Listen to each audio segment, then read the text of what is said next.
It's time for Cutting Edge Consciousness with Freeman Michaels and Barnet Bain. Thought-provoking discussions and bold ideas from the edge of possibility. Before the break, we were exploring We're the going idea. deep. We're going to go a lot deeper now. I'm ready. There's a thread, Hmm. and I use that pun intentionally.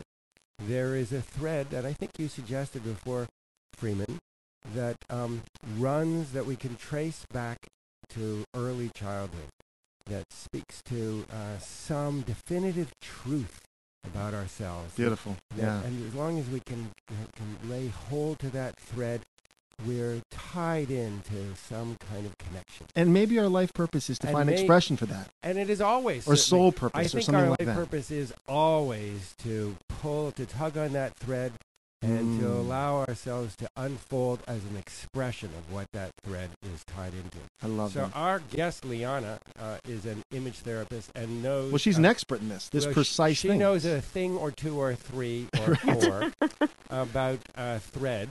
Yeah. And about how that gold at the end of that thread relates to being expressed through our choices in clothing and how we comport ourselves. So I want to bring Liana back into the conversation and ask you how you see. There's an image that comes up for me. I can remember myself as a small boy playing with costumes and dressing up with belts around my waist and feeling that I was a cowboy and crawling through tall grass with a bandana on and thinking I was a Native American. Yeah. And I know you very well. You do. And you have that luminous, childlike playfulness, and it is expressed in the clothing that you wear. So I want to know if this is a part of how you formulate, how you bring together the outward expression in people through their image therapy. If this is if this is a part of the process. It is. It is. It's very much the basis of it, Barnet. This is what makes image therapy different than an image consultation, okay? Mm-hmm. So a lot of people say to me, okay, Liana, you're an image therapist, so what the hell does an image therapist do? And I go, the thing that came out of my mouth a while back, about 10 years ago, I said, I dress your spirit before I dress your body. That's beautiful. Wow. And the truth is that our spirit gets so silenced by the mediocrity and the stubbornness of life. Mm-hmm. You know, the daily... It often gets snuffed out. Yeah. It often gets totally blown out like a pilot light on your stove. And then we have to breathe life into it again and rekindle it again. Yes, it does. And the truth is that rekindling it, we often think that we can get it rekindled from the outside. You know, we look to our lover, we look to our parents, we look to our job, we look to our money. We look to all these different things on the outside to rekindle it, when in truth, it's on the inside, but most of us have no idea how to access it. And your closet, and the reason why I do the work that I do through clothes, is because it's like the most amazing toolbox in rekindling. It's what children do. It's what we used to do, what you just were talking about, Barnet. You know, we'd get dressed up.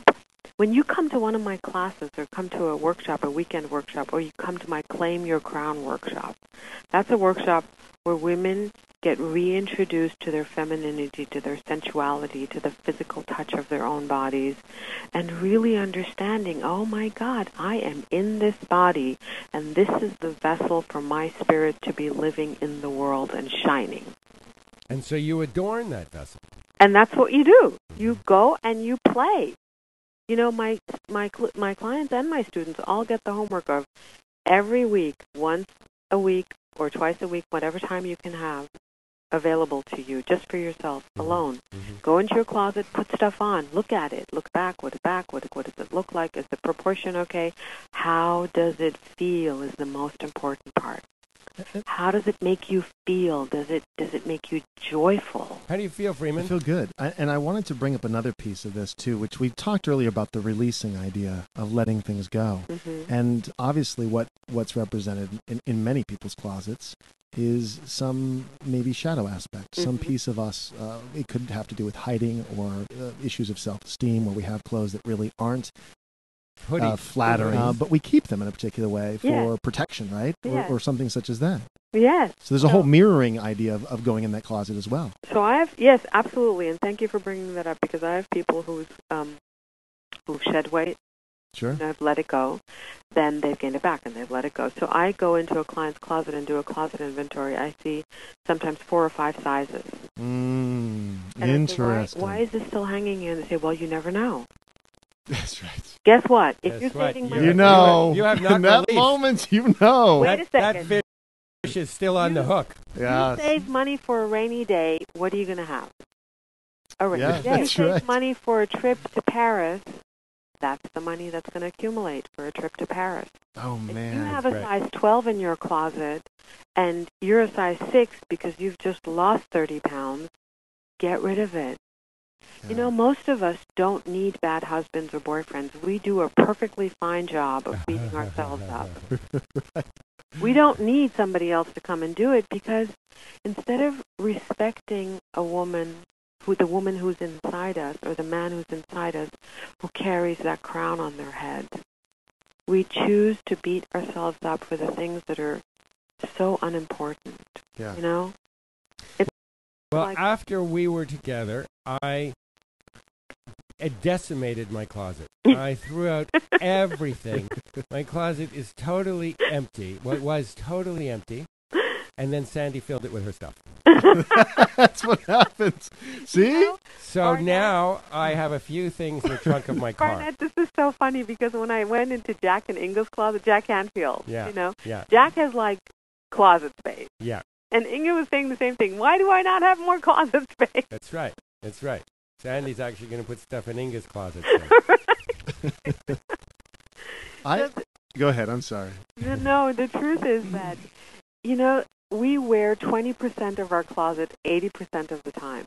I only wear 20% of my black T-shirts. That's it. In gray sports The coats. other 80% of the black T-shirts No, and I've thrown away. And the rest of it, the 80%, which is an orphanage, by the way, you know, they're all orphans. They are.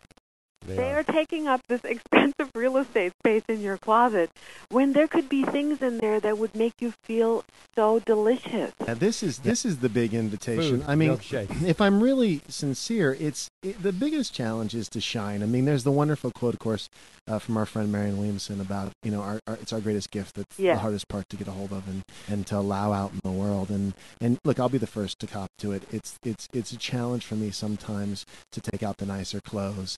And I don't think it's conscious. I think it's just one of those things. We slip very easily into, you know, again, our camouflage, the way that we kind of know how to get through the world, and it's okay. We won't get too much attention. And so I think that's why we do radio. Right. Freeman, you know what? You know what I say to my students? I say, you have absolutely no right to not live in all your brilliance. I totally agree. That would be spitting into the face of your Creator for all the gifts you've been given. I totally agree with you, you know, and yet it's the challenge sometimes. It is. Yeah. And so is life. That's right. And we embrace it, because that's the whole point, is, you know, the whole point of this show. This show is cutting edge consciousness. What is your edge? What is the place at which you bump up against your own limitations and resistance and beliefs and ideas and agreements and so forth? And look, I think you're right. Throw open the closet, take a good hard look at the self that you project out there, and do an inventory. What you're talking about, and the stuff that really isn't honoring, you know, release it. Yeah. Allow it to, you know, go back into the nothingness from which it came. Look, I had a client, you know, she was a lovely lady, married to a wonderful man. I'm in her closet, and she's, you know, we're taking stuff out, and I have this T-shirt in my hand, which is worn and old and has holes in it and cooking stains, and I say, so, Anne, when do you wear this thing? And she goes, oh, that's my favorite T-shirt, and I just wear it around the house. And I say, you just got done telling me that you haven't had sex in 3 months, and this is what you wear around the house? Yeah, no kidding, huh? Wow. See, we're not conscious of what we do, because mediocrity becomes automated in us. oh, that's just good enough. You know, it's not good enough. It's not good enough because even if you're alone and sitting at your desk and working at home, up-level your life. So up-level I have to I a have degree to, where you feel, oh my God, I look hot. I have to share this story very quickly. So, Leon, Yes. I got rid of all these things, including the no sex T-shirts. Good. And I bought a suit. I bought a suit, and I had this event. Our friend Ariel and Mike Koenig had this event in San Diego and this weekend, and I went. And I bought Ariel said, buy a suit. Liana said, buy a suit. So I bought this great suit. I've never looked so good in a suit. I thought, my goodness, I actually look good in this suit. I've never had that feeling. I haven't had a suit since I was 13. Barnet, you have an amazing physique. Oh, I love you. Say that again for all our radio audience.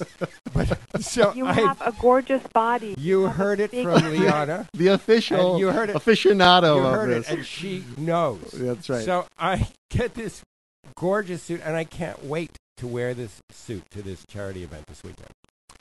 I get up early because I have to drive down there on Thursday. I reach into Sandy's closet. I pull out one of two black suit bags. You got the wrong one. I get all the way down. I to know where Sandy. this lands. I pull it out. My suit's not in the bag. Fantastic. I had to borrow a suit. Well, this just speaks to the this speaks to, it could it absolutely could speak to resistance and but my ability also, to roll. Yeah, but I rolled. But also the opportunity to find another event to don the suit because look, the part of you that wants to get expressed in this suit you picked, it's there, it's ready, it's waiting. Wear it on air. You should. We'll wear suits next time. People can listen to it. We should have worn suits for today. What happened? Barnet, we'll go out to dinner. Let's go to dinner. I'm wearing my suit. That's a great idea. I'm going to wear my suit. You know, that's another thing people don't do. It's like it's always good enough. And I say to my clients, imagine that you're a king, and imagine your wife is a queen, and now up-level your life. Up-level your life. Do we have time for another little story? Yeah. Okay. So, I spent most of my life in Europe. I was born and raised in Germany. I spent a lot of time in Italy. I still travel the world. I do this work in 4 or 5 languages all over the world. And I spent a lot of time in Italy. And so in Italy, this is like 15 years ago, the story, I went to the bathroom in a really fancy restaurant. And I walk into the bathroom, and the gorgeous woman standing near the sink. And I go to the bathroom, I do my thing, I come out, I wash my hands, and this lady with Ferragamo shoes and a hair twisted up in a bun and diamond-studded earrings and a beautiful pearl necklace hands me a towel. And only then did I realize... She was the attendant? That she was the bathroom attendant. It was fantastic. Only in Italy. However, the reason why I tell the story is because she was in such pride and honor of who she is. Yeah. And that was her domain. And she was like a queen in her domain. You would have never thought any less of her.